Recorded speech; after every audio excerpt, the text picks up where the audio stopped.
30 minute में launch होगा चंद्रयान 3।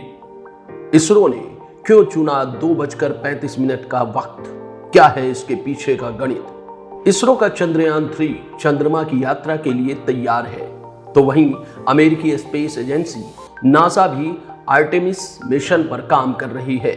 धरती पर वैज्ञानिकों के लिए चंद्रमा इतना खास इसलिए है क्योंकि यह दूसरे ग्रहों पर इंसानों की पहुंच के दरवाजे खोल सकता है। इंडियन स्पेस रिसर्च ऑर्गेनाइजेशन अपने तीसरे स्पेस मिशन चंद्रयान 3 के लिए पूरी तरह तैयार है। भारत से लेकर अमेरिका और चीन तक अंतरिक्ष की ओर बढ़ने वाला हर देश चंद्रमा पर अपना दबदबा कायम करना चाहता है। चंद्रयान 3 की तैयारियों के बीच यह जानना बेहद खास हो जाता है कि आखिर चंद्रमा पर खोज मानव जाति के लिए इतनी महत्वपूर्ण क्यों है। चंद्रमा ने हमेशा मानव जाति के लिए जिज्ञासा को आकर्षित करता है और इसके रहस्यों की खोज से हमारे अपने अस्तित्व के बारे में कई अहम जानकारियां मिलती है। चंद्रयान 3 मिशन के लिए काउंटडाउन शुरू हो चुका है। देश के हर नागरिक को इस पल का बेसब्री से इंतजार है। भारतीय अनुसंधान संगठन यानी इसरो चंद्रयान 3 को 14 जुलाई को 2:35 में लॉन्च करने जा रहा है। श्रीहरिकोटा के सतीश धवन अंतरिक्ष केंद्र से GSLV mark 3 heavy lift launch vehicle के जरिए लॉन्च किया जाएगा। चंद्रयान 3 मिशन का उद्देश्य चंद्रमा के दक्षिणी ध्रुव के पास एक लैंडर और रोवर स्थापित करना है। चंद्रयान 3 मिशन की सफलता न सिर्फ अत्याधुनिक तकनीक पर निर्भर करता है, बल्कि लॉन्च विंडो के सावधानी पूर्वक निर्धारण पर भी डिपेंड करती है, क्योंकि ये वो अहम वक्त होता है जब अंतरिक्ष यान अपनी खगोलीय यात्रा शुरू करता है।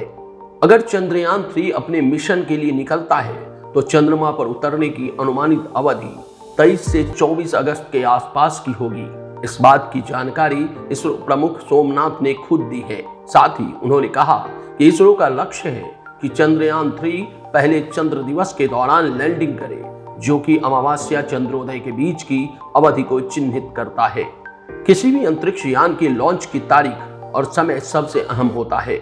स्पेस किड्स की फाउंडर और CEO डॉक्टर श्री मैथी केसन के मुताबिक प्रक्षेपण के दौरान आकाशीय पिंडों का समन्वयन उस मिशन की दक्षता और सटीकता को और अधिक बढ़ाता है। यही वजह है कि इसरो रणनीतिक रूप से चंद्रमा और दूसरे ग्रहों के अलाइनमेंट को ध्यान में रखते हुए ये समय चुना है, ताकि मिशन को पूरी तरह सक्सेस बनाया जाए।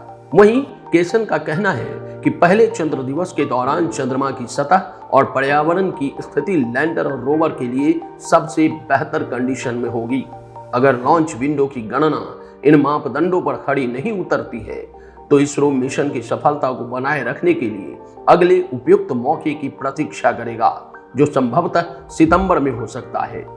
जब चंद्रयान 3 प्रोपल्सन मॉड्यूल चंद्रमा के आसपास पहुंच जाएगा तो लैंडर से अलग होने से पहले 100 किलोमीटर गोलाकार ध्रुवीय चंद्र कक्षा में प्रवेश करेगा। वहीं एडवांस्ड सेंसर और लैंडिंग सिस्टम से लैस लैंडर दक्षिणीय ध्रुवीय क्षेत्र में चंद्रमा की सतह पर उतरेगा। चंद्रयान 2 एक बैकअप रिले के रूप में काम करेगा, जो चंद्र सतह पर लैंडर और रोवर के साथ लगातार संपर्क को सुनिश्चित करेगा। चंद्रयान 3 मिशन के लिए लैंडर रोवर को विशेष रूप से डिजाइन किया गया है। चंद्रमा पर एक दिन की अवधि पृथ्वी की करीब 14 दिनों के बराबर है। वहीं लैंडर और रोवर बड़े पैमाने पर रिसर्च करने और चंद्रमा की सतह और पर्यावरण के बारे में जरूरी डेटा उपलब्ध कराने में मददगार साबित होंगे। Bureau report, India narrative.